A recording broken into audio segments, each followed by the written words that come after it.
10 ವರ್ಷದ ನಾನು ಒಂದು ಚಾನಲಲ್ಲಿ ಆ್ಯಕ್ಟಿಂಗ್ ಮಾಡ್ತಿದ್ದೆ, ಅವರು ಒಂದು ಚಾನಲಲ್ಲಿ ಆ್ಯಕ್ಟಿಂಗ್ ಮಾಡ್ತಿದ್ರು. ಒಂದು ಇವೆಂಟ್ ನಡೀತಾ ಇತ್ತು, ಆ ಇವೆಂಟಲ್ಲಿ ಅವ್ರನ್ನ ನಾನು ಮೀಟ್ ಮಾಡಿದ್ದೆ. ರಾಧುದು ನಂದು ಒಂದು ಲವ್ ಸ್ಟೋರಿ ನಡೀತಾ ಇತ್ತು ಆ ಟೈಮಲ್ಲಿ. ಅಂದರೆ ನಾನು ಅವಾಗ ಅಸಿಸ್ಟೆಂಟ್ ಡೈರೆಕ್ಟರ್ ಆಗಿದ್ದೆ, ಪ್ರಪೋಸ್ ಮಾಡಿದ್ದೆ. ಅಕ್ಕ ಅವರು ಫುಲ್ಲು ದೊಡ್ಡ ಸ್ಟಾರು, ಇವಾಗಲೂ ನನಗೆ ಅವಳು ಸ್ಟಾರೇ. ಸೊ ಆದರೂ ಕೂಡ ಒಬ್ಬ ಅಸಿಸ್ಟೆಂಟ್ ಡೈರೆಕ್ಟರ್ನ ಅವಳು ಲವ್ ಮಾಡಿದ್ಲು ರಾಧು. ಆ್ಯಂಡ್ ನಡೀತಾ ಇತ್ತು, ನಾನು ಪ್ರಪೋಸ್ ಮಾಡಿದ್ದೆ, ಒಪ್ಕೊಂಡಿದ್ಲು, ಅದೆಲ್ಲ ಆಗಿತ್ತು. ಅದಕ್ಕಿಂತ ಮುಂಚೆ ಫ್ರೆಂಡ್ಸ್ ಆಗಿದ್ವಿ, ಗೊತ್ತಿತ್ತು, ಮಾತಾಡಿದ್ವಿ, ಅವ್ರು ಬೇರೆ ಕಡೆ ಎಲ್ಲ ಮೀಟ್ ಮಾಡಿದ್ವಿ. ಸೊ ಆ ಟೈಮಲ್ಲಿ ಅದು ಹೆಂಗೆ ಲವ್ ಅದು ಏನೋ ಗೊತ್ತಿಲ್ಲ, ಬಟ್ ಲವ್ ಆಯಿತು. ಬೇಗ ಬೇಗ ಪಟ ಅಂತ ಮದುವೆನೂ ಆಗೋಯ್ತು. ಬೇಗ ಮದುವೆ ಆಯಿತು, ಬೇಗ ಮಗುನೂ ಆಗೋಯ್ತು. ನನಗೆ ಬುದ್ಧಿ ಹೇಳ್ತಾ ಇದ್ದೇನೆ.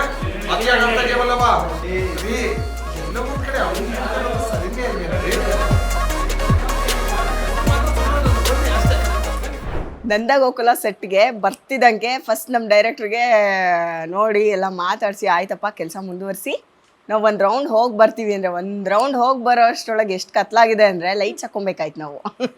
ಅಷ್ಟು ದೊಡ್ಡ ಸಂಸಾರ ನಂದಗೋಕುಲ. ಸೊ ಈಗ ಪ್ರೊಡ್ಯೂಸರ್ ಇದ್ದಾರೆ, ಡೈರೆಕ್ಟ್ರ್ ಇದ್ದಾರೆ, ಇಬ್ಬರು ಸೇರಿ ಏನೋ ಒಂದು ಸ್ಟೆಪ್ ಮುಂದೆ ಇಟ್ಟಿದ್ದಾರೆ. ಸೊ ಅವ್ರನ್ನ ಮಾತಾಡ್ಸೋಣ ಬನ್ನಿ. ಸರ್ ನಮಸ್ಕಾರ. ಸರ್ ನಮಸ್ತೆ. ಬೇಸಿಕಲಿ ಏನು ಅಂತಂದರೆ, ನಾನು ಮತ್ತು ನಿಮ್ಮ ಆ್ಯಂಕರು ತುಂಬ ವರ್ಷಗಳ ಹಳೆ ಪರಿಚಯ. ನಾನು ಅವ್ರನ್ನ ಚಿಕ್ಕಮ್ಮ ಅಂತ ಕರಿತೀನಿ, ಅವ್ರು ಕಂದ ಅಂತ ಕರೀತಾರೆ. ಅವ್ರು ಸರ್ ಅಂದರೆ ನನಗೇನೋ ಒಂಥರ ಅಯ್ಯೋ ಎದ್ದು ಓಡೋಗ್ಬಿಡೋಣ ಅಂತ ಅನಿಸ್ತಾ ಇದೆ. ಆದರೆ ನಮ್ಮ ರಾಧಿಕಾ ಮುದ್ದ ಕಾಣಿಸ್ತಾ ಇದ್ದಾರೆ. ಆ್ಯಸ್ ಇನ್ ನೀವೆಲ್ರಿಗೂ ಗೊತ್ತಿರೋ ಹಾಗೆ ಒಳ್ಳೆ ಆರ್ಟಿಸ್ಟ್ ಅವರು. ಸೊ ಸಾಕಷ್ಟು ಸೀರಿಯಲ್ಗಳಲ್ಲಿ ನೀವು ಅವ್ರನ್ನ ನೋಡಿರ್ತೀರ. ಬಟ್ ಇವತ್ತು ಪ್ರೊಡ್ಯೂಸರ್ ಆಗ್ತಾ ಇದ್ದಾರೆ. ಆ್ಯಂಡ್ ವೈಫ್ ಆ್ಯಂಡ್ ಹಸ್ಬೆಂಡ್ ಇಬ್ಬರೂ ಹೀಗೆ ಪ್ರೊಡ್ಯೂಸರು ಡೈರೆಕ್ಟ್ರು ಅನ್ಸ್ಕೊಳ್ಳೋದಿದೆಯಲ್ಲ, ಇದು ನೆಕ್ಸ್ಟ್ ಲೆವೆಲ್ ಖುಷಿಯಾಗುವಂಥ ಒಂದು ವಿಷಯ. ಸೊ ಹೆಂಗೆ ಅನ್ನಿಸ್ತಿದೆ? ಅಲ್ಲಿ ಮರಿ ಪ್ರೊಡ್ಯೂಸರ್ ಕೂತಿದ್ದಾರೆ. ಏನ್ ನಿನ್ನ ಹೆಸರು? ಜಾಹ್ನವಿ. ಜಾಹ್ನವಿ. ಬರೀ ಜಾಹ್ನವಿನಾ? ಜಾಹ್ನವಿ ಶ್ರವಂತ್. ಜಾಹ್ನವಿ ಶ್ರವಂತ್. ಹೌದಾ? ತಾವೆಲ್ಲೋಗಿದ್ರಿ ಆಗ್ಲೇ? ಪೊಲೀಸ್ ಹತ್ರ. ಪೊಲೀಸ್ ಅವ್ರನ್ನ ಮಾತಾಡ್ಸಕ್ ಹೋಗಿದ್ರಾ? ನಿಮಗೆ ಪೊಲೀಸ್ ಅಂದ್ರೆ ಇಷ್ಟನಾ? ಒಬ್ರೊಬ್ರ ಹತ್ರ ಹೋಗ್ಬೋದು, ಆದರೆ ಅಮ್ಮ ಸುಮ್ಮನೆ ಇರು.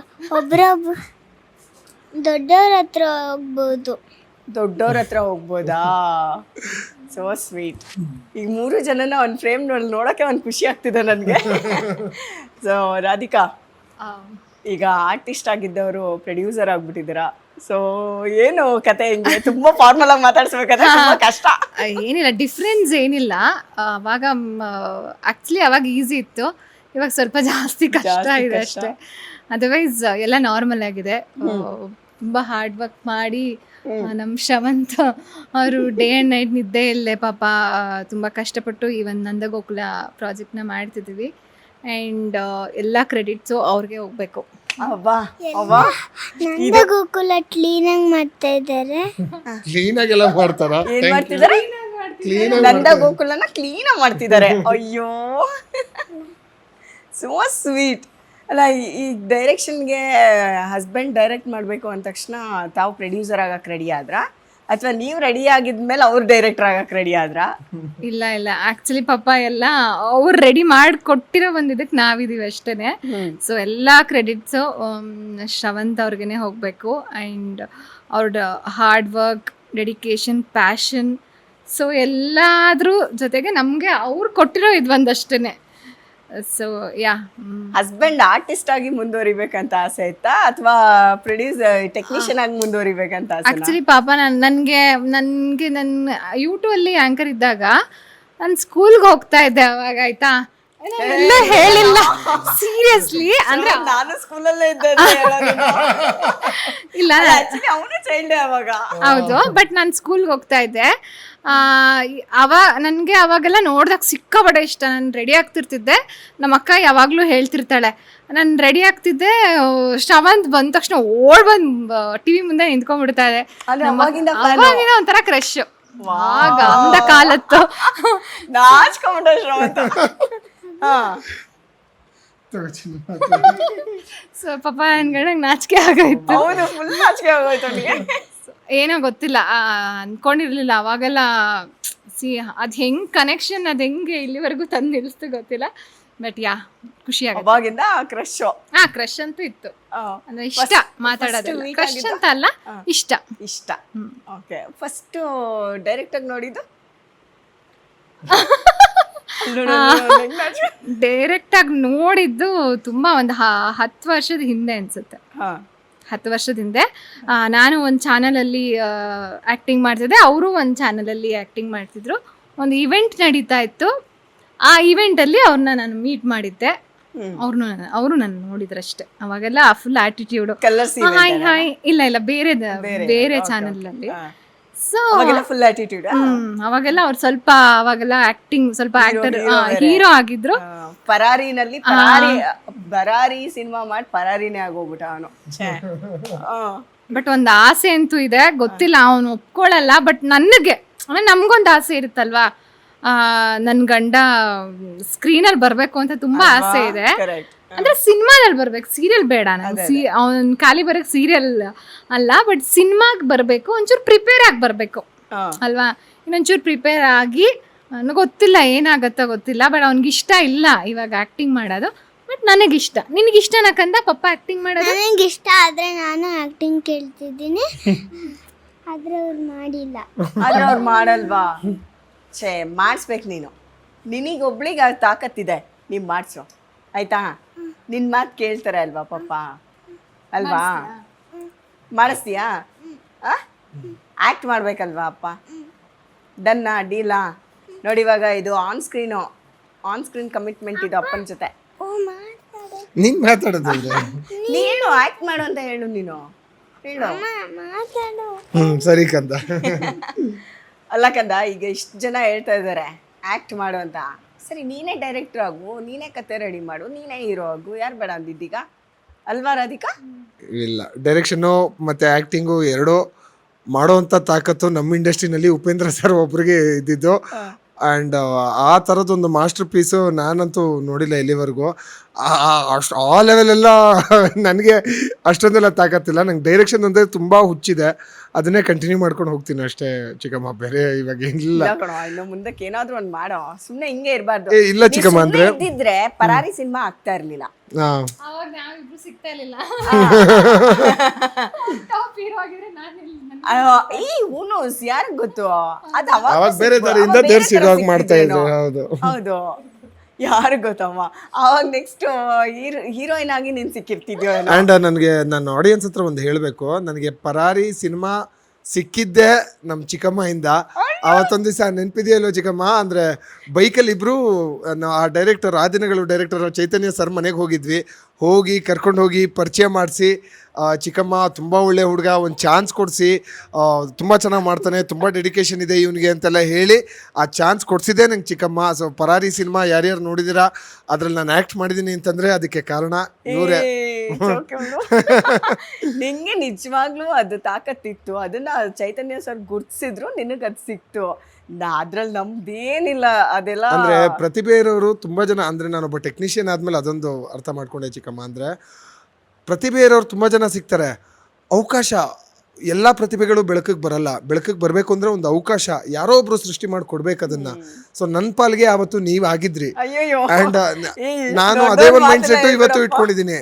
ಹಸ್ಕೊಂಡಿರೋರಿಗೆ ಕೊಡಬೇಕು ಚಾನ್ಸು ಅನ್ನೋ ಮೈಂಡ್ ಸೆಟ್ಟಲ್ಲೇ ನಾನು ಒಂದು ಪ್ರೊಡಕ್ಷನ್ ಆಗಲಿ ಡೈರೆಕ್ಷನ್ ಆಗಲಿ ಮಾಡ್ತಾ ಇರೋದು ಚಿಕ್ಕಮ್ಮ. ಸೀರಿಯಸ್ಲಿ. ಆ್ಯಂಡ್ ಈ ನಂದ ಗೋಕುಲ ಕಾನ್ಸೆಪ್ಟು ಫಸ್ಟ್ ಸೃಷ್ಟಿ ಆಗಿದ್ದು ಹೆಂಗೆ?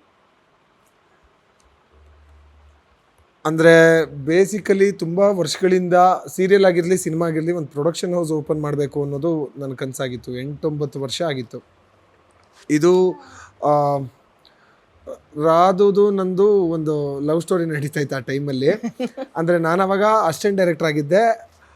ಪ್ರಪೋಸ್ ಮಾಡಿದ್ದೆ. ಅಕ್ಕ ಅವರು ಫುಲ್ಲು ದೊಡ್ಡ ಸ್ಟಾರು, ಇವಾಗಲೂ ನನಗೆ ಅವಳು ಸ್ಟಾರೇ. ಸೊ ಆದರೂ ಕೂಡ ಒಬ್ಬ ಅಸಿಸ್ಟೆಂಟ್ ಡೈರೆಕ್ಟರ್ನ ಅವಳು ಲವ್ ಮಾಡಿದ್ಲು ರಾಧು. ಆ್ಯಂಡ್ ನಡೀತಾ ಇತ್ತು. ನಾನು ಪ್ರಪೋಸ್ ಮಾಡಿದ್ದೆ, ಒಪ್ಕೊಂಡಿದ್ಲು, ಅದೆಲ್ಲ ಆಗಿತ್ತು. ಈ ಗ್ಯಾಪಲ್ಲಿ ಅದು ಒಂದು ಪ್ರೊಡಕ್ಷನ್ ಹೌಸ್ ಓಪನ್ ಮಾಡಬೇಕು ಅನ್ನೋದು ಒಂದು ದೊಡ್ಡ ಕನಸಾಗಿತ್ತು. ಮಹಾದೇವ್ ಅಂತ ನಮ್ಮ ಸೀರಿಯಲ್ನ ಮತ್ತೊಬ್ಬ ಪ್ರೊಡ್ಯೂಸರ್, ಅವ್ರ ಹತ್ರ ಹಂಚ್ಕೊಂಡಿದ್ದೆ ನಾನು ಈ ಥರ ಪ್ರೊಡಕ್ಷನ್ ಮಾಡ್ಬೇಕು ನಾವು ಅಂತ. ಅವರು ಕೂಡ ಓಕೆ ನೀವು ಮಾಡ್ತೀರಾ ಅಂದರೆ ಹೇಳಿ, ನಾನು ಇನ್ವಾಲ್ವ್ ಆಗ್ತೀನಿ ಅಂತೆಲ್ಲ ಹೇಳಿದರು. ಸೊ ಅಲ್ಲಿಂದ ಜರ್ನಿ ಸ್ಟಾರ್ಟ್ ಆಯಿತು. ಅಸಿಸ್ಟೆಂಟ್ ಡೈರೆಕ್ಟ್ರಿಂದ ಅಸೋಸಿಯೇಟ್ ಡೈರೆಕ್ಟರ್ ಆದೆ. ಡೈರೆಕ್ಷನ್ ಸ್ಟಾರ್ಟ್ ಮಾಡಿದೆ. ರಾಮ್ಜಿ ಸರ್ ನಿಮ್ಗೆ ಗೊತ್ತಿರ್ಬೋದು. ಸೊ ರಾಮ್ಜಿ ಸರ್ ಕಂಪನಿನಲ್ಲೇ ಹಲವಾರು ಧಾರಾವಾಹಿಗಳನ್ನ ಡೈರೆಕ್ಷನ್ ಮಾಡಿದ್ದೆ ನಾನು. ಅದಾಗಿ ನಾನು ಚಾನಲ್ಗೆ ವರ್ಕ್ ಮಾಡ್ತಾಯಿದ್ದೆ, ಒಬ್ಬ EP ಆಗಿ ಚಾನಲಲ್ಲೇ ವರ್ಕ್ ಮಾಡ್ತಿದ್ದೆ, ಕಲರ್ಸ್ ಕನ್ನಡ ಚಾನಲಲ್ಲಿ. ಆ್ಯಂಡ್ ಕಲರ್ಸ್ ಕನ್ನಡ ಚಾನಲಲ್ಲಿ JD ಸರ್ ಅಂತ ಕರಿತೀವಿ ನಾವು, ಜಯದೇವ್ ಶ್ರೀನಿವಾಸ್, ಅವ್ರ ಹತ್ರ ಹಂಚ್ಕೊಂಡಿದ್ದೆ, ಸರ್ ನಂಗೆ ಪ್ರೊಡಕ್ಷನ್ ಬೇಕು ಅಂತ. ಅವ್ರ ಚಾನಲಲ್ಲೇ ಕೆಲಸ ಮಾಡು, ಒಂದು ಒಳ್ಳೆ ದಿನ ಬರಲಿ, ನಿನ್ನ ಎಫರ್ಟ್ ನೋಡ್ಬಿಟ್ಟು ನಾನು ಹೇಳ್ತೀನಿ ಅಂತೆಲ್ಲ ಹೇಳಿದರು. ನಿನ್ನ ಎಫರ್ಟ್ ನೋಡಿ ನಾನು ಹೇಳ್ತೀನಿ ಅಂತ ಹೇಳಿದರು. ಆ್ಯಂಡ್ ಫೈನಲಿ ನಾನು ನನಗೆ ಚಾನಲ್ ಕೆಲಸನೂ ಒಂದು ರೇಂಜ್ ಆದಮೇಲೆ ಓಕೆ, ನಾನು ಬೇರೆ ಏನಾದರೂ ಮಾಡಬೇಕು ಲೈಫಲ್ಲಿ ಅಂತ ಚಾನಲಿಂದ ಕೆಲಸ ಬಿಟ್ಬಿಟ್ಟು ನಾನು ಬೇರೆ ಏನು ಕೆಲಸ ಮಾಡಲಿ ಅಂತ ನಾನು ಯೋಚನೆ ಮಾಡ್ತಿದ್ದೆ, ಹುಡುಕ್ತಾ ಇದ್ದೆ ಏನು ಕೆಲಸ ಮಾಡಲಿ ಅಂತ. ಒಂದು ಫೈನ್ ಡೇ ನನಗೆ JD ಸರ್ ಕಡೆಯಿಂದ ಕಾಲ್ ಬಂತು, ಬಾ ಒಂದ್ಸರಿ ಮಾತಾಡಬೇಕು ಅಂತ ಹೋದೆ. ಅವ್ರು ಹೇಳಿದ್ರು, ಈ ಥರದ್ದು ಒಂದು ಕತೆ ಇದೆ, ಈ ಕತೆಗೆ ನೀಟಾಗಿ ಒಂದು ರೂಪುರೇಷೆ ಕೊಟ್ಟು ನೀನು ಬ್ಯೂಟಿಫುಲ್ಲಾಗಿ ಆ ಕತೆನ ಒಂದು ಸ್ಕ್ರೀನ್ ಪ್ಲೇನ ಇಟ್ಕೊಂಡು ಬಾ ನೀನು ಆಫೀಸ್ಗೆ ಅಂತ ಹೇಳಿದ್ರು. ಸರಿ ಅಂದ್ಬಿಟ್ಟು ಆ ಕತೆ ಮೇಲೆಲ್ಲ ವರ್ಕ್ ಮಾಡಿದೆ. ಕತೆ ನನಗೆ ಸಖತ್ ಎಕ್ಸೈಟಿಂಗ್ ಅನ್ನಿಸ್ತು. ಪಕ್ಕಾ ಫ್ಯಾಮಿಲಿ ಸಬ್ಜೆಕ್ಟ್ ಇದು. ಇದನ್ನು ನಾವು ರೆಗ್ಯುಲರ್ ಸೀರಿಯಲ್ ಪ್ಯಾಟರ್ನಲ್ಲಿ ಮಾಡಿದೆ. ಅಂದರೆ ಈ ಕಿಡ್ನ್ಯಾಪು, ಕೊಲೆ, ಆಸ್ತಿ ಬಗ್ಗೆ ಏನೋ ಒಂದು ಹೊಡೆದಾಟ, ಆಸ್ತಿ ಅನ್ನೋದು ರೆಗ್ಯುಲರ್ ಆಗಿರುತ್ತಲ್ವ, ಅದನ್ನೆಲ್ಲ ಮೀರಿ ಬೇರೆ ಏನಾದರೂ ಒಂದು ಮಾಡಬೇಕು ಅಂತ JD ಸರ್ ಜೊತೆ ಡಿಸ್ಕಸ್ ಮಾಡಿ ಮಾಡಿ ಮಾಡಿ ಮಾಡಿ ಕೊನೆಗೆ ಒಂದು ಆಕಾರ ಕೊಟ್ವಿ. ಇದಕ್ಕೆ ಆಕಾರ ಎಲ್ಲ ಕೊಟ್ಟಾದಮೇಲೆ ಹೋಗಿ ಪ್ರೆಸೆಂಟ್ ಮಾಡಿದೆ JD ಸರ್ಗೆ. JD ಸರ್ ಒಂದು ವಿಷಯದಲ್ಲಿ ಕ್ಲಿಯರ್ ಆಗಿದ್ದರು, ಕತೆ ಸ್ಕ್ರೀನ್ ಪ್ಲೇ ನನಗೆ ಇಷ್ಟ ಆದರೆ ಮಾತ್ರ ಮುಂದುವರಿತೀನಿ ನಾನು, ಇಲ್ಲ ಅಂತಂದರೆ ಇಲ್ಲ ಅಂತ. ಅವ್ರು ಒಂಥರ ನನಗೆ ಒಂಥರ ಸ್ಕೂಲ್ ಟೀಚರ್ ಇದ್ದಂಗೆ JD ಸರು. ಸೊ ಅವ್ರು ಹಂಗೆ ಹೇಳಿದರು, ಹೋಮ್ವರ್ಕ್ ಮಾಡ್ಕೊಂಡು ಬರ್ತಿದ್ರೆ ಕೈ ಮೇಲೆ ಹೊಡಿತೀನಿ ಅಂದಂಗೆ ಹೇಳಿದರು ಅವರು. ಸೊ ಮಾಡ್ಕೊಂಡು ಹೋದೆ. ಅವರು ಸರಿ ನಾನು ನೋಡ್ಬಿಟ್ಟು ಹೇಳ್ತೀನಿ ಅಂತ ನೋಡಿದ್ರು. ನೋಡಾದ್ಮೇಲೆ ಓಕೆ ಲೆಟ್ಸ್ ಸ್ಟಾರ್ಟ್ ಅಂತ ಹೇಳಿದ್ರು. ಇಮಿಡಿಯೇಟಾಗಿ ಬಂದು ನನ್ನ ಹೆಂಡತಿಗೆ ಹೇಳಿದೆ, ಈ ಥರ ಇದೆಯಮ್ಮ ಅಂತ. ಫಸ್ಟ್ ನನಗೆ ಸಾಲ ಕೊಟ್ಟಿದ್ದು ಇವಳೆ, 5 ಲಕ್ಷ ಇನ್ವೆಸ್ಟ್ ಮಾಡಿದ್ಲು. ಸೊ ಸಾಲ ಅಂತ ಏನಕ್ಕೆ ಅನ್ಕೋಬೇಕು, ಬಾ ನೀನೇ ಪ್ರೊಡ್ಯೂಸರ್ ಅಂತ ಸೇರಿಸ್ಕೊಂಡೇ ಬಿಟ್ಟೆ. ಅಂದ್ರೆ ಸಾಲ ಅಂತಂದ್ರೆ 5 ಲಕ್ಷ ವಾಪಸ್ ಕೊಡ್ಬೇಕಲ್ವಾ, ಅದೇ ಸೇರಿಸ್ಕೊಂಡ್ಬಿಡ್ತು ಅಂದ್ರೆ ಇನ್ನೊಂದಷ್ಟು ದುಡ್ಡು ಹಾಕಿಸ್ಕೋಬೋದಲ್ಲ ಅಂತ ಸೇರಿಸ್ಕೊಂಡೇ ಬಿಟ್ಟೆ. ಸೊ ಅದಾದ್ಮೇಲೆ ಮಾದೇವು, ಸಿಂಧು ಎಲ್ಲ ಜಾಯ್ನ್ ಆದರು. ನಾನು ಕಂಪ್ಲೀಟಾಗಿ ಕ್ರಿಯೇಟಿವ್ ಆಸ್ಪೆಕ್ಟಲ್ಲಿ ನಾನು ಇರ್ತೀನಿ ಅಂತ ನಾನು ಡಿಸೈಡ್ ಮಾಡಿಕೊಂಡೆ. ಆ್ಯಂಡ್ ಕಂಪ್ಲೀಟ್ ಮಿಕ್ಕಿರೋ ಜವಾಬ್ದಾರಿಗಳೆಲ್ಲ ನೀವು ಹ್ಯಾಂಡ್ಲ್ ಮಾಡ್ಕೊಳ್ಳಿ ಅಂತ. ಸೊ ಒಂದು ದೊಡ್ಡ ಟೀಮ್ ಫಾರ್ಮ್ ಆಯಿತು. ಆವತ್ತಿದ್ದು 4 ಜನ ನಮ್ಮ ಟೀಮಲ್ಲಿ. ಕ್ಯಾಸ್ಟಿಂಗು ಕಂಪ್ಲೀಟಾಗಿ ಇವಳೇ ಇನ್ಚಾರ್ಜ್ ತೊಗೊಂಡು ಇವಳೇ ನೋಡಿಕೊಂಡ್ಲು. ಟೆಕ್ನಿಷಿಯನ್ಸ್ನೆಲ್ಲ ಮಾದೇವ್ ಸರ್ ಕಂಪ್ಲೀಟಾಗಿ ಇನ್ಚಾರ್ಜ್ ತೊಗೊಂಡು ಅವರು ಹ್ಯಾಂಡಲ್ ಮಾಡ್ಕೊಂಡು ಹೋದರು. ಕತೆ ಸ್ಕ್ರೀನ್ ಪ್ಲೇ ಎಲ್ಲ ನಾನು ಇನ್ವಾಲ್ವ್ ಮಾಡ್ಕೊಂಡು ಹೋದೆ. ಸೊ ಫೈನಲ್ ಆಗಿ ಇವಾಗ ಟೆಲಿಕಾಸ್ಟ್ ಸ್ಟಾರ್ಟ್ ಆಗಿದೆ ಅಲ್ವಾ. ಎಷ್ಟು ದೊಡ್ಡ ಜರ್ನಿ ಇದು. ಹೌದು. ಎಷ್ಟು ತಿಂಗಳಾಯ್ತಿದು ಎಲ್ಲ ಈ ತರ ಪ್ಲಾನ್ಸ್ ನಡೆಯೋಕೆ? ಆಯ್ತು, ಹೋದ ವರ್ಷ ಡಿಸೆಂಬರ್ 8ನೇ ತಾರೀಕಿಗೆ JD ಸರ್ ಫೋನ್ ಮಾಡಿದ್ದು ನನಗೆ. ಇವಾಗ ಜೂನಲ್ಲಿ ಇದ್ದೀವಿ. ಓಕೆ. ಸೊ ಒಂದು ದೊಡ್ಡ ಟೀಮ್ ಫಾರ್ಮ್ ಆಯಿತು. ಅಂದರೆ ನಮ್ಮ ಟೀಮಲ್ಲಿ ಇವಾಗ ವಿಕ್ರಮ್ ಅಂತ ಡೈರೆಕ್ಷನ್ ಡಿಪಾರ್ಟ್ಮೆಂಟಲ್ಲಿ, ಆ್ಯಂಡ್ ದಾದಾಪೀರ್ ಅಂತ, ಆ್ಯಂಡ್ ದೊಡ್ಡ ಶಕ್ತಿಯಾಗಿ ನನ್ನ ಡಾರ್ಲಿಂಗ್ ವಿಕ್ಕಿ ಇದ್ದಾರೆ. ಅಂದರೆ ಒಂಥರ ಬೈತಾ ಇರ್ತೀನಿ, ಇಬ್ರು ಜೊತೆಗೆ ಇರ್ತೀವಿ. ಸಖತ್ ಮಜವಾದ್ ಕ್ಯಾರೆಕ್ಟರ್ ಅದು. ಅಂದ್ರೆ ಯೂಶುವಲ್ ಆಗಿ ಮ್ಯಾನೇಜರ್ ಏನಾದ್ರು ಪ್ರೊಡ್ಯೂಸರ್ ಕೇಳಿದ್ರೆ ಪ್ರೊಡ್ಯೂಸರ್ ಹ್ಞೂ ಅಂತಾರೆ, ಇಲ್ಲ ಅಂತಾರೆ. ಬಟ್ ಇಲ್ಲೆಲ್ಲ ರಿವರ್ಸು. ನಾನು ಹೋಗ್ಬಿಟ್ಟು ವಿಕ್ಕಿ ನನಗೊಂದು ಈ ಥರದ್ದು ಏನೋ ಬೇಕು ಅಂದರೆ, ಸರ್ ಆಗಲ್ಲ ಸರ್ ಕೊಡ್ಸೋದಕ್ಕೆ, ನಾನು ಕೊಡೋದೇ ಎಷ್ಟು ಅದರಲ್ಲೇ ಮಾಡಿ ನೀವು ಅಂತ. ಅವ್ರು ಏನಕ್ಕೆ ಹಂಗೆ ಮಾತಾಡ್ತಾರೆ ಅಂತಂದರೆ ನನಗೊಂಥರ ಖುಷಿ. ಅವ್ರು ಇಲ್ಲ ಅಂದಿದ್ದಕ್ಕೆ ನಾನೇನು ಉರ್ಕೊಳಕ್ಕಾಗಲ್ಲ. ಬಿಕಾಸ್ ಅವರು ಒಬ್ಬ ಪ್ರೊಡ್ಯೂಸರಾಗೆ ಬಿಹೇವ್ ಮಾಡ್ತಾರೆ ವಿಕ್ಕಿ. ನನಗೆ ತುಂಬ ಖುಷಿ ಅದು. ನಂದಿದು ಪ್ರೊಡಕ್ಷನ್ ಸೊ ಹಗಲು ರಾತ್ರಿ ದುಡಿತಾ ಇದ್ದಾರೆ. ಆ್ಯಂಡ್ ವಿಕ್ಕಿ ಜೊತೆಗೆ ನನ್ನ ಫುಲ್ ಟೀಮ್ ಬ್ಯೂಟಿಫುಲ್ಲಾಗಿ ಕೆಲಸ ಮಾಡ್ತಾ ಇದೆ. ಆ್ಯಂಡ್ ನಂದಗೋಕುಲ ಇವತ್ತು ಟೆಲಿಕಾಸ್ಟ್ ಆಗಿ ಒಂದಷ್ಟು ಜನ ಫೋನ್ ಮಾಡಿ ಇಲ್ಲ ಮೆಸೇಜ್ ಮಾಡಿ ತುಂಬ ಚೆನ್ನಾಗಿದೆ ಅಂತ ಹೇಳ್ತಾ ಇದ್ದಾರೆ ಅಂತಂದರೆ ನನ್ನ ಇಡೀ ಟೀಮ್ ಕಾರಣ ಅದಕ್ಕೆ. So thanks to all of them. Super. Actually ನನಗೆ ಬಂದಾಗಿಂದಾನು ನೋಡ್ತಿದ್ದೀನಿ, ಇದು ಸೀರಿಯಲ್ ಸೆಟ್ ಥರನೋ ಅಥವಾ ಏನೋ ಹರಿಬರಿನೋ ಏನೂ ಇಲ್ಲ, ಎಲ್ಲ ಫುಲ್ ಫ್ಯಾಮಿಲಿ ಥರ ಆರಾಮಾಗಿ ಮಜಾ ಮಾಡ್ಕೊಂಡು ಕೆಲಸ ಮಾಡ್ತಾ ಇದ್ದೀರಾ. ಸೊ ರಾಧಿಕಾ, ನೀವು ಒಂದಷ್ಟು ಮದುವೆ ಆದಮೇಲೆ ಬ್ರೇಕ್ ಆಯಿತು, ಒಂದಷ್ಟು ಸೀರಿಯಲ್ ಇಲ್ದೇನೂ ನೀವಿದ್ರಿ. ಸೊ ಈಗ ಒಟ್ಟೊಟ್ಟಿಗೆ ಎಲ್ಲದನ್ನು ನಿಭಾಯಿಸೋದು ಎಷ್ಟು ಕಷ್ಟ ಆಗ್ತಿದೆ? ಎಲ್ಲಿ ನೋಡಿ ಅಲ್ಲಿ ಮರಿ ಪ್ರೊಡ್ಯೂಸರ್ ಮಾತಾಡ್ಬೇಕಂತ ಅಲ್ವಾ? ಅದೇ ಇವಾಗ ಇದು ಒಂದು ಜಸ್ಟ್ ಒಂದೇ ಒಂದು ಇದು ಸೀನ್ ಇದು ಅಂದ್ರೆ ಎಷ್ಟು ಕಷ್ಟ ಅಂತ. ಸೊ ನಿಜವಾಗ್ಲೂ ಕಷ್ಟ ಇದೆ. ಬಿಕಾಸ್ ಪ್ರೊಡಕ್ಷನ್ ಅಂತ ಸ್ಟಾರ್ಟ್ ಮಾಡಿದ್ಮೇಲೆ ಇನ್ನೂ ಏನೇನೋ ಪ್ರಾಬ್ಲಮ್ಸ್ಗಳು, ಪರ್ಸ್ನಲ್ ಪ್ರಾಬ್ಲಮ್ಗಳು ಏನೇನೋ ಸ್ಟಾರ್ಟ್ ಆಯಿತು. ಸೊ ನನ್ನ ಮಗಳನ್ನ ನೋಡ್ಕೊಳ್ಳೋಕ್ಕೆ ಡೆಫಿನೆಟ್ಲಿ ತುಂಬ ಕಷ್ಟ ಆಗ್ತಾಯಿತ್ತು. ಇಲ್ಲೂ ಬರಬೇಕು ಆ್ಯಂಡ್ ಇನ್ನೊಂದು ಕಡೆ ಶೂಟಿಂಗೂ ಹೋಗ್ತೀನಿ ಆ್ಯಂಡ್ ಮನೆ ಕಡೆನೂ ಮೇಂಟೈನ್, ಬಿಕಾಸ್ ಅವರು ಫುಲ್ ಇದರಲ್ಲೇ ಇನ್ವಾಲ್ವ್ ಆಗಿರೋದ್ರಿಂದ 24/7 ನನಗೆ ನಿಜವಾಗ್ಲೂ ಕಷ್ಟ ಆಯಿತು. ಮನೆ ಮೇಂಟೈನ್ ಮಾಡಬೇಕು, ಇವಳ ನೋಡ್ಕೋಬೇಕು, ನಾನು ಶೂಟಿಂಗ್ ಹೋಗಬೇಕು, ಮತ್ತು ಇಲ್ಲಿಗೆ ಬರಬೇಕು. ಇಟ್ಸ್ ನಾಟ್ ಈಸಿ ಟಾಸ್ಕ್ ಅಂತ. ಮೋಸ್ಟ್ಲಿ ಹೆಣ್ಮಕ್ಳಿಗೆ ಮಾತ್ರ ಸಾಧ್ಯ. ಗಂಡಸರು ಡೆಫಿನೆಟ್ಲಿ ಹೌದು ಹಾರ್ಡ್ ವರ್ಕ್ ಮಾಡ್ತಾರೆ, ಬಟ್ ಈ ಥರ ಮೆಂಟಲ್ ಹೆಲ್ತ್ ತುಂಬ ಕಷ್ಟ. ಆ್ಯಂಡ್ ಸಿಕ್ಕಾಬಟ್ಟೆ ಸ್ಯಾಕ್ರಿಫೈಸಸ್, ಆಮೇಲೆ ಕಷ್ಟಗಳು ತುಂಬ. ಈ ಪ್ರೊಡಕ್ಷನ್ ಸ್ಟಾರ್ಟ್ ಮಾಡಿದ್ಮೇಲೆ ತುಂಬ ನೋಡಿದ್ದೀವಿ. ಮೋಸ್ಟ್ಲಿ ಒಂದು ಸಖತ್ತಾಗಿರೋ ತುಂಬ ದೊಡ್ಡ ಸಕ್ಸಸ್ ಸಿಗ್ಬೋದೇನೋ, ಬಿಕಾಸ್ ಅಷ್ಟೊಂದು ಸ್ಯಾಕ್ರಿಫೈಸಸ್ ಆಗಿಬಿಟ್ಟಿದೆ. ಜಗಳಗಳು, ಫೈಟ್ಸ್, ಅಂದರೆ ಮಿತಿ ಮೀರಿ ಫೈಟ್ಸ್ಗಳು ಮಾಡಿದ್ದೀವಿ, ಮಾಡ್ತಾನೇ ಇದ್ದೀವಿ ಡೈಲಿ. ಸೊ ಮೋಸ್ಟ್ಲಿ ನಮ್ಮ ಹಾರ್ಡ್ ವರ್ಕ್ಗೆ ಒಂದು ದೊಡ್ಡ ಸಕ್ಸಸ್ ಬರುತ್ತೆ ಅಂತ ಅನಿಸುತ್ತೆ. ಖಂಡಿತ ಬರುತ್ತೆ. ಬಟ್ ನಿಮ್ಮಿಬ್ಬರ ಬಾಂಡಿಂಗ್ ಶುರುವಾಗಿದ್ದಕ್ಕೆ ಅದೊಂದು ಸ್ಟಾರ್ಟ್ ಇದೆಲ್ಲ, ಏನೋ ಸಾಹೇಬ್ರು ನಿಮಗೆ ಪ್ರಪೋಸ್ ಮಾಡಿದ್ದು, ಅದೊಂದು ಟೈಮ್ ನೆನ್ಸ್ಕೊಳ್ಳಿ ನೋಡೋಣ, ವಾಪಸ್ ಫ್ಲಾಶ್ ಬ್ಯಾಕ್. ನೀನೇ ತಾನೇ ಪ್ರಪೋಸ್ ಮಾಡಿದ್ದು? ಹೌದಲ್ಲ? ಇಲ್ಲ, ಆ್ಯಕ್ಚುಲಿ ನಾನು ಅವಾಗ ಒಂದು ಸೀರಿಯಲ್ ಮಾಡಿದ್ದೆ ಕಲರ್ಸ್ ಕನ್ನಡಾಗೇನೆ, ಮಂಗಳಗೌರಿ ಮದುವೆ ಅಂತ. ನನ್ನ ಕರಿಯರ್ಗೆ ಅದೊಂದು ದೊಡ್ಡ ಸಕ್ಸಸ್ಸು. ನಾನು ಅದರಲ್ಲಿ ಸೌಂದರ್ಯ ಅಂತ ಮೇನ್ ನೆಗೆಟಿವ್ ಲೀಡ್ ಮಾಡ್ತಾ ಇದ್ದೆ. ಸಿಕ್ಕಾಬಟ್ಟೆ ನಾನು ಅಷ್ಟು ವರ್ಷ ಇಂಡಸ್ಟ್ರಿಯಲ್ಲಿ ಇದ್ದಿದ್ದು ಅದು ಒಂದು ಸೀರಿಯಲ್ ಮಾಡಿದ್ದು ಒಂದೇ. ಬಿಕಾಸ್ ಅಷ್ಟೊಂದು ಎಷ್ಟು ಸಕ್ಸಸ್ ಅಂದರೆ ಹೀರೋಯಿನ್ಗಿನ ನನ್ನನ್ನು ಅಷ್ಟೊಂದು ಇಷ್ಟಪಡೋರು, ನನ್ನ ಡ್ರೆಸ್ಸಿಂಗ್ ಸೆನ್ಸು ಸಿಕ್ಕಾಬಟ್ಟೆ ಫೇಮಸ್ ಆಗಿತ್ತು. ಆ ಟೈಮಲ್ಲಿ ಇವರು ಅಸೋಸಿಯೇಟ್ ಆಗಿದ್ರಲ್ವ, ಅಸಿಸ್ಟೆಂಟಾಗಿ ಕೆಲಸ ಮಾಡ್ತಿದ್ರು, ಅಂದರೆ ಸೇಮ್ ಕಂಪನಿಯಲ್ಲಿನೇ. ಅದಕ್ಕಿಂತ ಮುಂಚೆ ಫ್ರೆಂಡ್ಸ್ ಆಗಿದ್ವಿ, ಗೊತ್ತಿತ್ತು, ಮಾತಾಡಿದ್ವಿ, ಅವ್ರು ಬೇರೆ ಕಡೆ ಎಲ್ಲ ಮೀಟ್ ಮಾಡಿದ್ವಿ. ಸೊ ಆ ಟೈಮಲ್ಲಿ ಅದು ಹೆಂಗೆ ಲವ್ ಅದು ಏನೋ ಗೊತ್ತಿಲ್ಲ, ಬಟ್ ಲವ್ ಆಯಿತು ಬೇಗ ಬೇಗ ಪಟ ಅಂತ ಮದುವೆನೂ ಆಗೋಯ್ತು. ಬೇಗ ಮದುವೆ ಆಯಿತು, ಬೇಗ ಮಗುನೂ ಆಗೋಯ್ತು. ಹೆಂಗೆ ಪ್ರಪೋಸ್ ಮಾಡಿದ್ರು ಫಸ್ಟ್ ಅಂತ ಕೇಳಿದ್ದೆ ನಾನು, ಅವ್ರ ಮಗುನೂ ಬೇಗ ಆಗೋಯ್ತು. ಪ್ರಪೋಸ್ ಮಾಡಿದ್ದು ಅಂತ ಏನಿಲ್ಲ, ಆ್ಯಕ್ಚುಲಿ ಅದು ನಮಗೆ ಅದು ಒಂಥರ ಐ ಲವ್ ಯು ಅಂತ ಹೇಳಿ ಪ್ರಪೋಸ್ ಮಾಡಿಲ್ಲ ಅಲ್ವಾ, ಆ ಥರ ನಮ್ಮ ಅಂಡರ್ಸ್ಟ್ಯಾಂಡಿಂಗು ಅಷ್ಟೇ. ಅಂದರೆ ಇಬ್ಬರು ಮೆಚ್ಯೂರ್ಡ್ ಆಗಿದ್ವಿ, ಅವ್ರೂ ಲೈಫಲ್ಲಿ ಎಲ್ಲ ಥರನೂ ನೋಡಿ ಕೊನೆಗೆ ಸಖತ್ ಮೆಚ್ಯೂರಿಟಿ ಬಂದಿತ್ತು, ನಮಗೂ ಹಾಗೆ ಆ ಮೈಂಡ್ ಸೆಟ್ ಇತ್ತು. ಸೊ ಹಾಗೆ ಎಲ್ಲ ಈಸಿಯಾಗಿ ಚೆನ್ನಾಗಾಯಿತು. ಟಚ್ ವುಡ್ ಚೆನ್ನಾಗಿದ್ದೀವಿ, ಹೀಗೆ ಇರಬೇಕು ಅಷ್ಟೇ. ಸ್ವಲ್ಪ ಕೋಪ ಬರ್ತಿರುತ್ತೆ, ನನಗೆ ಕೋಪ ಬಂದಾಗ ಅವ್ರು ಸಮಾಧಾನ ಮಾಡ್ತಾರೆ, ಸೊ ಜಗಳಗಳಂತೂ ಬ್ಯಾಲೆನ್ಸ್ ಮಾಡ್ತಿದ್ದೀವಿ. ಜಗಳ ಅಂತೂ ಸಿಕ್ಕಾಬಡೆ ಜಗಳ ಆಡ್ತೀವಿ, ಆಡ್ತಾನೆ. ಯಾರು ಜಗಳ ಮಾಡ್ತಾರೆ ಅವರಿಬ್ರು ಆದರ್ಶ ದಂಪತಿಗಳು. ಹೌದು, ನಾವು ಹಾರ್ಷ್ ದಂಪತಿಗಳು. ಡೈರೆಕ್ಟರ್ ಆದ್ರೆ ಖುಷಿ ಅಂತ. ಅಯ್ಯೋ, ಇದು ಕೊನೆ ಕನ್ಕ್ಲೂಷನ್ ಹಿಂಗ ಕೊಡೋದು. ನಾವಿಬ್ರು ಇಲ್ಲಿ ಕುತ್ಕೊಂಡು ಚಿಕ್ಕ ಇಷ್ಟ ಇಲ್ವಾ ರಾಧಿಕಾ? ಅಮ್ಮ ಡೈರೆಕ್ಟ್ ಆದ್ರೆ ನಾನು ನೀನು ಅಷ್ಟೇ. ಏನಾಗ್ಬೇಕು ನಾನು? ಆಕ್ಟಿಂಗ್ ಮಾಡ್ಬೇಕಾ ಡೈರೆಕ್ಟ್ ಆಗ್ಬೇಕಾ? ನೀನಾ ಆಕ್ಟಿಂಗ್ ಮಾಡ್ಬೇಕು, ಅಮ್ಮ ಆಕ್ಟಿಂಗ್ ಮಾಡ್ಬೇಕು, ಅಪ್ಪ ಡೈರೆಕ್ಟರ್ ಆಗೇ ಇರ್ಬೇಕು. ಎನಿವೇಸ್, ನಿಮ್ಮಿಬ್ರದು ದಾಂಪತ್ಯ ಹಿಂಗೆ ಚೆನ್ನಾಗಿರ್ಲಿ, ಖುಷಿಯಾಗಿರ್ಲಿ. ಎಲ್ಲಿ ಜಗಳ ಜಾಸ್ತಿ ಇರುತ್ತೆ ಅವ್ರು ನಿಜವಾಗ್ಲೂ ಆದರ್ಶ ದಂಪತಿಗಳೇ. ಸೊ ನೀವು ಇನ್ನೂ ಒಳ್ಳೊಳ್ಳೆ ಪ್ರಾಜೆಕ್ಟ್ಗಳನ್ನ ಮಾಡಿ, ಆ್ಯಂಡ್ ನೀವು ಬಿಡಬೇಡಿ, ಎರಡು ಕೆಲಸ ಮಾಡಿಸಿ, ಆಯ್ತಾ? ಜಗಳ ಮಾಡ್ಕೊಂಡು ಚೆನ್ನಾಗಿರ್ತೀವಿ ವರ್ಷ. So sweet of you. ಇಬ್ರಿಗೂ ಒಳ್ಳೇದಾಗ್ಲಿ. ಅಂಡ್ ನಂದಗೋಕುಲ ಸಖತ್ ಸೂಪರ್ ಡೂಪರ್ ಹಿಟ್ ಆಗಲಿ. Thank you so much. Thank you so much. Thank you. Thank you. ಹೇಳು, ಎಲ್ಲರೂ ನಂದಗೋಕುಲ ನೋಡಿ ಹೇಳು. ಎಲ್ಲ ನಂದಗೋಕುಲ ಸೀರಿಯಲ್ ನೋಡಿ. ಎಲ್ಲ ವೀಕ್ಷಕರಿಗೂ ನಮಸ್ತೆ.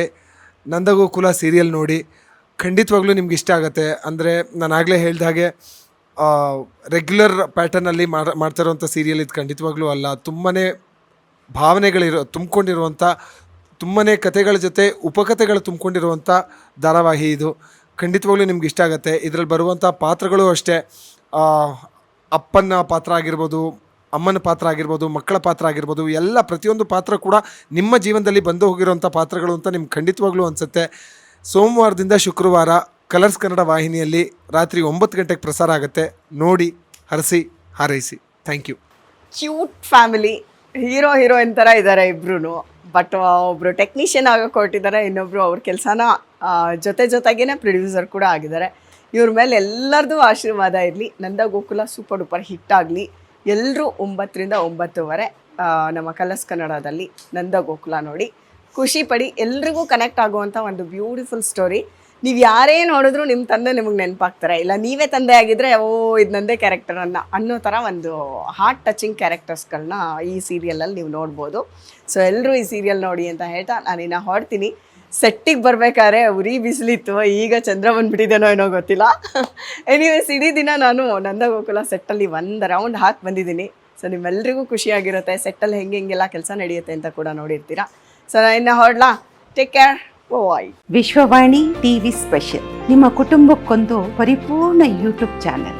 ಇಂಟ್ರೆಸ್ಟಿಂಗ್ ಅಂಡ್ ಇನ್ಫಾರ್ಮೇಟಿವ್ ವಿಡಿಯೋಗಳನ್ನು ಮಿಸ್ ಮಾಡ್ಕೋಬೇಡಿ. ಈಗಲೇ ಸಬ್ಸ್ಕ್ರೈಬ್ ಮಾಡಿ.